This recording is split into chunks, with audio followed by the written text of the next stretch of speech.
never thought we would, see the Phillies get over the luxury tax in my lifetime, and that's happened. And I never thought I'd see the Eagles get back to Kelly Green, at least not in the Lurie-owned era of the Eagles. And from what Jeffrey Lurie had to say yesterday, it looks like there's not going to be an end to the Lurie era, quote unquote, anytime soon, as it appears that Jeff Lurie's son is going to be ready to take the reins as the future owner and CEO of the Philadelphia Eagles whenever Jeffrey Lurie decides he's had enough. There was a lot that went on yesterday, but one of the things that Jeffrey Lurie did say was that in the 2023 season, the Eagles are going to have as their alternate jersey the very famous Kelly Green jersey. And I could not be more excited about that.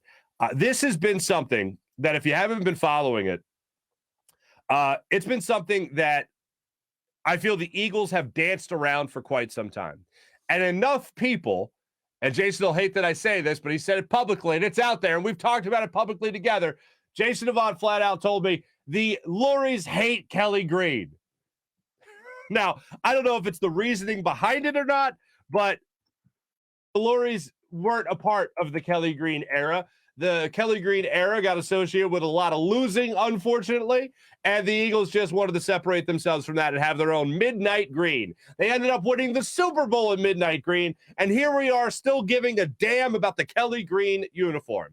Couple of things. Large Irish population in Philadelphia. I'm sure the Irish would love to have that Kelly Green on their football team. The other part of it is that it just makes you feel young again. It makes you feel like a kid. I've said many times that the Reggie White 92 Kelly Green jersey is one of the all-time greatest jerseys in the history of sport. Randall is up there as well, with seeing that jersey, having the memories, and thinking, oh, how great was that, right? Also, let's not forget, which I know a lot of people have because they weren't alive yet, but the Eagles won 3 NFL championships in that Kelly Green jersey, 48, 49, and 60. Yeah, so you had some success in that Kelly Green as well. Granted, it was a million years ago.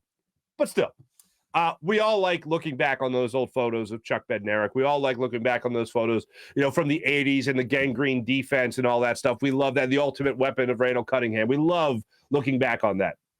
So now it looks like we're going to get that opportunity again. Here's Jalen Hurts in a mock-up there by Gridiron.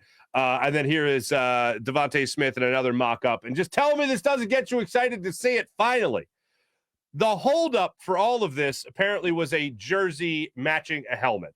I have always thought that's BS.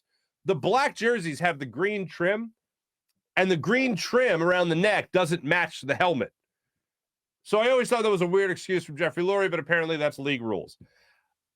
Jeffrey Lurie finally getting back to this, I think, is a great thing because it's what a lot of people in the city have really wanted. When the Eagles did, for what was it, their 50th anniversary, when they did bring back the Kelly Green jersey and you saw Kevin Cobb in the jersey, later Michael Vick in that same game, Deshaun Jackson, LaShawn McCoy, Brent Selleck, Stuart Bradley, the linebacker, when you saw, they looked awesome.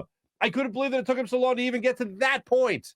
And now, finally, years later, 12 years later, you're finally going to get back to a point where you can watch those jerseys again. I love it. I'm here for it. Can't wait to see him actually play in that jersey. I'm shocked that it took so long because the Luries apparently have always been against the Kelly Green, and now it's finally upon us again, well, at least a year. So big win for Eagles fans yesterday because I know still a lot of people, myself included, care about that Kelly Green.